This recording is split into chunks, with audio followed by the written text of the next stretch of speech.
Igneous rocks का क्या मतलब होता है, ये आज की इस वीडियो में सीख लेते हैं। इग्नियस रॉक्स जो है उनको हिंदी में आग्नेय चट्टानें कहा जाता है, यानी कि रॉक्स फॉर्म्ड फ्रॉम कूल्ड लावा और मैग्मा, यानी कि जो पृथ्वी के अंदर से जो लावा या मैग्मा निकलता है, जब कोई वोल्केनो फटता है यानी ज्वालामुखी फटता है तो उसमें जो लावा निकलता है, उस लावा के जमने से जो चट्टानें बनती हैं, जो पत्थर बनते हैं, उनको इग्नियस रॉक या आग्नेय चट्टानें कहा जाता है। यानी कि आग्नेय चट्टानें पिघली हुई चट्टान के ठंडा होने और जमने से बनती हैं।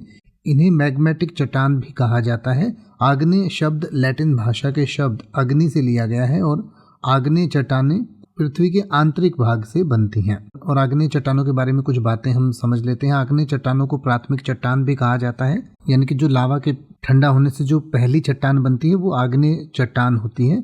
आग्नेय चट्टानों को बनावट के आधार पर वर्गीकृत किया जाता है, यानी कि इनकी क्लासिफिकेशन करते हैं। और आग्नेय चट्टानों को जो है मुख्य रूप से दो भागों में बांटा जाता है।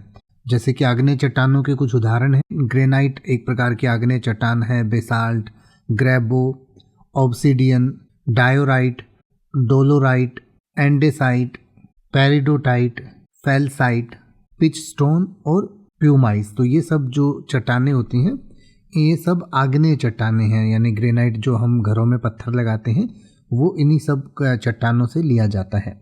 और आग्नेय चट्टानें कैसे बनती हैं, जैसे मैंने आपको पहले बताया कि पृथ्वी के मेंटल या क्रस्ट में मौजूद चट्टानों का जो आंशिक पिघलने से जो मैग्मा बनता है, जब मैग्मा सतह पर पहुंचता है तो लावा बन जाता है।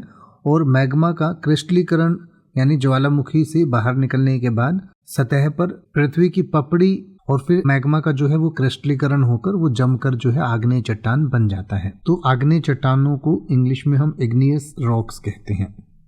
अब आप किसी भी वर्ड का मतलब हिंदी और इंग्लिश में YouTube पर सर्च कर सकते हैं। आपको मेरी वीडियो मिल जाएगी जिसमें आप बिना किसी फालतू बकवास के सीधा उस वर्ड का मतलब समझ पाएंगे। तो ऐसी ही वीडियोस को देखते रहने के लिए चैनल को सब्सक्राइब करें और बेल आइकन को प्रेस करें।